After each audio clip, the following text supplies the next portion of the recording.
श्री गोपाळ कृष्ण भगवान की जय. लीळा नंबर 609.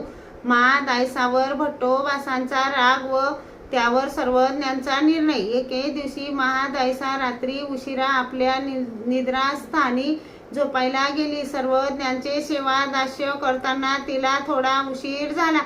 सर्वज्ञांना पूजा वसर केला, जीव घातले, श्रीचरण धुतले, मग पदार्थ झाकाझाक केले. अशा कामामुळे जायला थोडा उशीर झाला. तेव्हा भट्टोबास म्हणाले, हे काय रूपे, एवढा वेळ का लावता?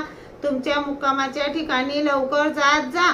तुम्ही उशीर करत जाऊ नका.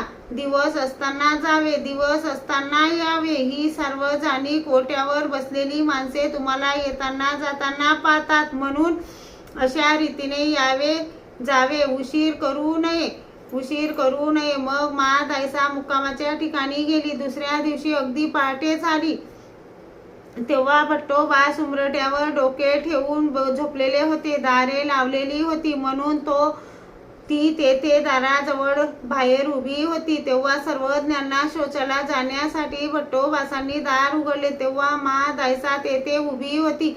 भट्टोबासांनी विचारले, हे कोण? महादायसा म्हणाली, नागदेवा मी. मग भट्टोबास रागावले. भट्टोबास म्हणाले, रूपे, तुम्हाला माहीत नाही का? तुम्ही पहाटे एकट्या येता, रात्री एकट्याच जाता. तुम्ही आल्या गेल्याचे कोणी जाणावे? तुम्हाला येता जाताना कोणी पाहत नाही. तुम्ही चूक करीत आहात. ज्याने निंदात होते तेच करत आहे. हे सर्व वाईट आहे.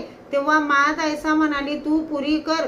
नागदेव, कसा होतोस हे काय मला माहीत नाही. हे सर्वज्ञ ऐकत होते. तेव्हा सर्वज्ञ भट्टोबासांना म्हणाले, तुम्ही हिला का रागवता? ही काय पलीकडे मुक्काम करण्यासाठी येथे आली आहे का? आणि बायसा काय पलीकडे मुक्काम करत होती? तर मग हिला पलीकडे मुक्काम का करविता? सर्वज्ञ महादायसाला म्हणाले, बाई, तुम्ही येथेच बिडार घेऊन या. एवढ्याने भट्टोबास गप्प राहिले. मग सर्वज्ञ शौचाला गेले. श्री गोपाळ कृष्ण भगवान की जय.